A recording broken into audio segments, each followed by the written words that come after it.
નમસ્કાર દોસ્તો, શાંતિશ્રમ ન્યૂઝમાં આપનું સ્વાગત છે। ધાનેરા તાલુકો ભાજપ સંગઠન દ્વારા ખેડૂતો પાસેથી આવેલી માહિતી મુજબ 101 ખેડૂતો દ્વારા ખેત તલાવડી બનાવી છે, પરંતુ તેમને પ્લાસ્ટિક માટેના ડ્રોમમાં નામ આવેલું નથી। તેથી મંગળવારના રોજ મુખ્યમંત્રી શ્રી ભૂપેન્દ્રભાઈ પટેલ સાહેબના મુખ્ય સચિવશ્રીને ધાનેરા વિધાનસભાના આગેવાન ભગવાનભાઈ પટેલ દ્વારા તથા ધાનેરા ભાજપ દ્વારા રજૂઆત કરાઈ છે। ધાનેરા જીઈબીની બેદરકારી આવી સામે જીવંત વીજ વાયરમાં શોર્ટ સર્કિટ, નીચે ઉભેલા બાઇકમાં લાગી આગ, ટાયર સળગી ઉઠ્યું હતું। વીજ લાઇનમાં તણખા થતાં બાઇકના ટાયરમાં આગ લાગી હતી। ભરબજારની મધ્યમાં જ આ ઘટના બનવા પામી હતી। ધાનેરામાં અનેક વાર ડીપી સળગવાની ઘટના પણ યથાવત રહી છે। જીઈબીના મેન્ટેનન્સને લઈને ઉઠ્યા અનેક સવાલો। બનાસકાંઠા જિલ્લાના બાલારામ અભયારણ્ય અને નદી વિસ્તારમાં વન વિભાગે એક અનોખી પહેલ કરી છે। વિશ્વ પર્યાવરણ દિવસ નિમિત્તે આ વિસ્તારને પ્લાસ્ટિક મુક્ત બનાવવામાં આવ્યો છે।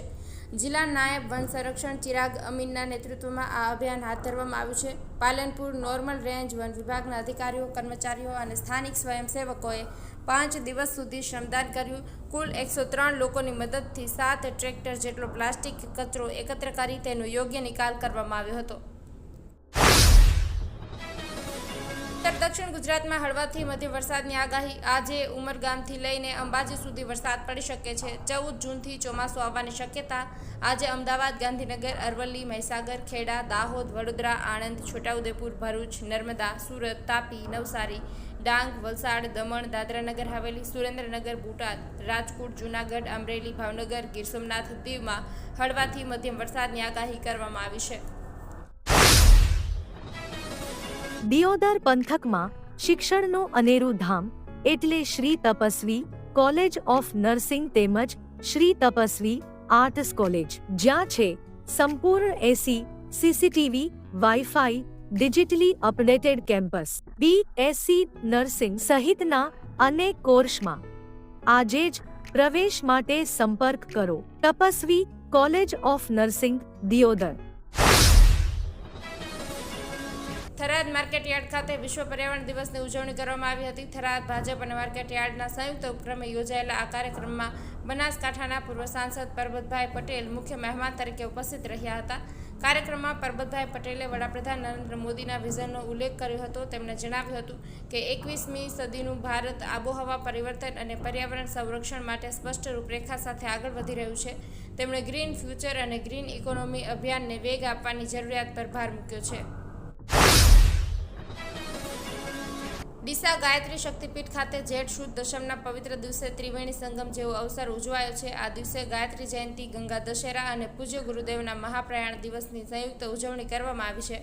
વહેલી સવારે યજ્ઞશાળામાં પંચકુંડી યાત્રી મહાયજ્ઞનું આયોજન કરવામાં આવ્યું હતું। સવારે 8 વાગે પરિવારજનોએ ગુરુદેવના સ્વરમાં ગાયત્રી મંત્રનું 24 વખત ઉચ્ચારણ સાથે ધ્યાન કર્યું હતું। આ સમય ગુરુદેવના મહાપ્રાણાયામનો સમય છે, જ્યારે તેમણે સવારે 8 વાગે અને 5 કલાકે સ્થૂળ દેહ છોડી સૂક્ષ્મ શરીરમાં પ્રવેશ કર્યો હતો।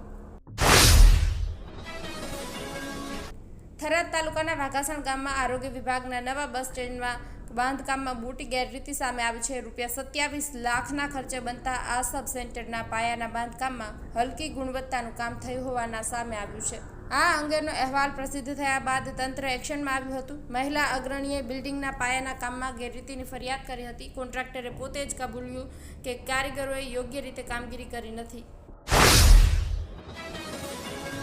થરાદ નર્મદા નિગમ કચેરીએ ખેડૂતોને ધસારો સુઈગામ કેનાલનું અધૂરું કામ પૂર્ણ કરવા 22 ગામના ખેડૂતોની માંગણી। બનાસકાંઠા જિલ્લાના વાવ અને સુઈગામ તાલુકાના 22 ગામોના ખેડૂતોએ થરાદ નર્મદા નિગમ કચેરી ખાતે રજૂઆત કરી હતી। ખેડૂતોની મુખ્ય માંગણી સુઈગામ કેનાલનું અધૂરું કામ ઝડપથી પૂર્ણ કરવાની છે। નર્મદાની મુખ્ય કેનાલમાંથી નીકળતી માઇનોર કેનાલોની કામગીરી હાલ બંધ છે। જે કામગીરી ચાલુ છે તે ધીમી ગતિએ આગળ વધી રહી છે। આના કારણે 22 ગામોના ખેડૂતોને ખેતી માટે સમયસર પાણી મળતું નથી। ઉત્તર ગુજરાતનો એકમાત્ર multi city mall happy mall જે આવેલ છે જિલ્લાના વેપારી મથકો દિયોદર, ભાભર, રાધનપુર, વારાહી અને થરાદમાં, જ્યાં મળશે આપને વ્યાજબી દરે જીવન જરૂરિયાતની તમામ વસ્તુઓ તેમજ કપડા, ગિફ્ટ આર્ટિકલ, પ્લાસ્ટિકની તમામ સામગ્રી, ક્રોકરી અને બીજું ઘણું બધું વધારે. તો આજે જ આવો હેપી મોલ અને કરો ખરીદી તમારી મનગમતી વસ્તુઓની.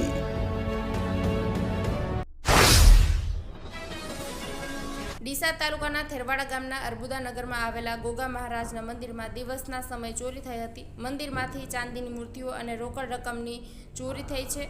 મંદિરની દેખરેખ રાખતા પ્રકાશભાઈ, વિનોદભાઈ અને રમેશભાઈ ચૌધરીએ જણાવ્યું કે સવારે 9 વાગે પૂજા અર્ચના સમયે બધું જ બરાબર હતું.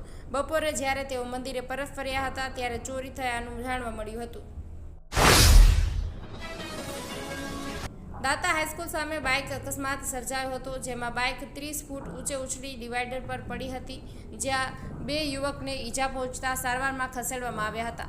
દાંતા તાલુકાના ચોરી ગામના 2 યુવકને બાઇક અકસ્માતમાં ઈજાઓ પહોંચી છે. અંબાજીથી દાંતા તરફ આવી રહેલા બાઇક ચાલકે દાંતા હાઈસ્કૂલની સામે સ્ટેરિંગ પર કાબુ ગુમાવ્યું હતું.